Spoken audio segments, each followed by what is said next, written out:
नमस्कार. अध्याय 25वा, मंत्र 4. यात आपण प्रश्नोत्तरीच बघूया.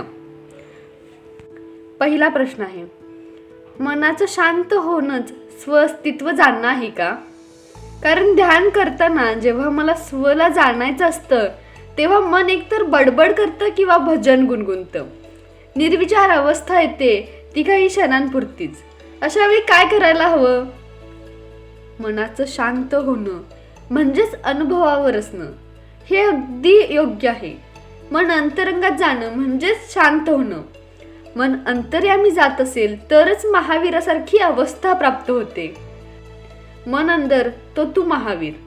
मन शांत होण्याचा अर्थच असा की मन विचारांमागे लपलेल्या अनुभवाला शरण जात आहे. जेव्हा मन पूर्णपणे समर्पित होईल तेव्हाच सत्य प्रकट होईल, आनंद प्रकट होईल. मात्र मनाचं बडबडणं आणि भजन गुणगुणणं यात फार मोठा फरक आहे. मन जर भजन गुणगुणत असेल तर समर्पण भाव वाढेल. मन बडबड करतंय याचाच अर्थ अद्याप समज कमी आहे, मनात थोडा संभ्रम आहे.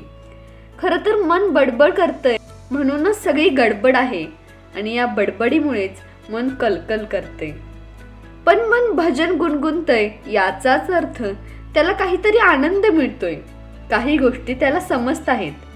कारण सेल्फ विषयी प्रेम जागृत झालं तरच तेज लाभ होतो आणि अशी अवस्था काही क्षणांसाठी जरी येत असेल तरी प्रवास योग्य दिशेने चालू आहे असं समजायला काही हरकत नाही. निर्विचार अवस्था येत असेल तर हे नक्कीच शुभ आहे, मग ती काही क्षणांसाठी असली तरीही. खरं तर आपल्यात निर्विचार अवस्था नव्याने आणायची नसून ती सुरुवातीपासूनच आहे. पण समज प्राप्त झाल्यानंतरच ही गोष्ट तुम्हाला कळेल. त्या अवस्थेत काही विचार प्रकट होतात आणि विलीनही होतात. आपल्या असण्याच्या अवस्थेत विचार येणार नाहीत असा विचार कधीही करू नका. विचार येतील आणि शरीराकडून कामही करून घेतील, पण तुम्ही मात्र निर्विचार अवस्थेतच आहात, मौनातच आहात. चालता फिरता मौनातच आहात आणि आश्चर्य म्हणजे हे तुम्ही नेहमी जाणत राहाल. दुसरा प्रश्न आहे, मनातील विचारांकडे कसं बघावं? आवाज कसा ऐकता असं जर तुम्हाला विचारलं तर तुम्ही काय उत्तर द्याल? याचं उत्तर तुम्ही शब्दात देऊ शकणार नाही, कारण ही गोष्ट वर्णन करायची नसून अनुभवायची आहे. म्हणूनच या प्रश्नाचं उत्तर आपण एका उदाहरणाने समजून घेऊया. कधी कधी तुम्ही डोळे बंद करून बसता आणि मध्येच तुम्हाला आपल्या आतून गाण्याची एक धून ऐकू येते. त्यावेळी ती धून, ते गाणं तुम्ही कानाने ऐकता का? तुम्ही म्हणाल, कसं शक्य आहे? शरीराच्या आत ऐकू येणारी धून आपण बाह्य कानाद्वारे कशी ऐकू शकणार? इतकंच नव्हे तर आतमध्ये जशी धून चालू असते तसं संगीत सुद्धा आपल्याला ऐकू येतं. कित्येकदा जे गाणं आपल्या लक्षात नसतं ते सुद्धा ऐकायला मिळतं. आहे ना आश्चर्य? अगदी त्याचप्रमाणे सजगता, कॉन्शियसनेस, चेतना, स्वसाक्षी म्हणजेच ईश्वराच्या उपस्थितीत विचारांना जाणता येईल. त्या चेतनेच्या आतच प्रत्येक गोष्ट प्रकट होत असते. ज्याप्रमाणे दिवाळीत आकाशात रॉकेट्स सोडली जातात, ती आकाशात जाऊन फुटतात, नंतर ती चारही बाजूंना पसरतात आणि काही वेळाने विलीनही होऊन जातात. पण बघणारा मात्र एवढंच जाणतो, रॉकेट आलं आणि विलीन झालं. त्याचप्रमाणे चेतनारूपी आकाशात एक एक विचार येतो, पसरतो आणि विलीन होऊन जातो.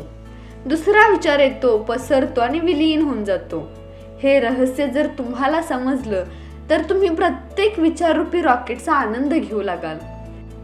ज्याप्रमाणे दिवाळीत दुसरंच कोणीतरी रॉकेट पेटवतं परंतु तरी त्याचा आनंद तुम्ही घेता, त्याचप्रमाणे विचारांचा आनंद तुम्ही कधी घेतलाय का?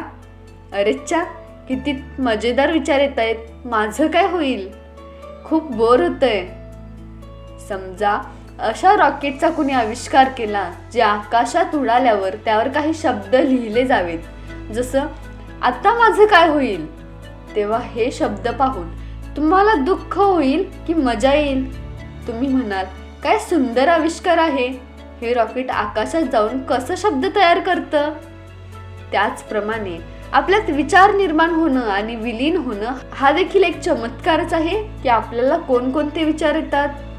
पण तुम्ही जेव्हा विचारांशी सलगी करता, त्यांना चिकटता, तेव्हा तुम्हाला वाटतं तुम्हीच विचार आहात, जणू तुमच्याबरोबरच या सर्व गोष्टी घडत आहेत.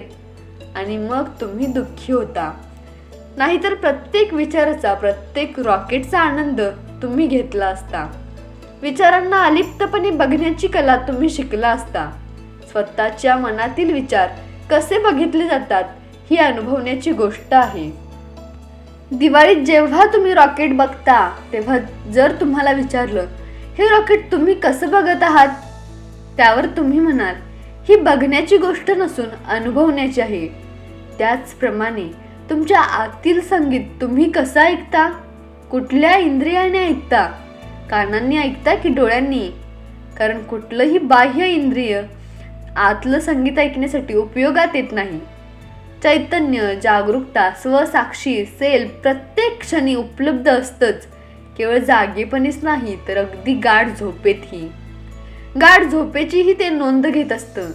सकाळी उठल्यानंतर जेव्हा आपण म्हणतो चांगली झोप झाली, याचं कारण काय, यावर कधी विचार केलाय? याचा अर्थ जेव्हा काही नसतं तेव्हा त्या नसलेल्यालाही जाणलं जात असतं. त्यामुळेच आपण म्हणू शकतो काल किती छान झोप झाली. या चांगल्या झोपेला कोणी तपासलं? चांगली झोप लागली हे तुम्हाला समजलं कारण तिला जाणणारा तिथे उपलब्ध होता. जाणणारे तुम्हीच आहात, तुमचं शरीर नाही. ही गोष्ट जेव्हा पक्की होते तेव्हाच तुमची त्या चेतनेमध्ये स्थापित होण्यास सुरुवात होईल. धन्यवाद.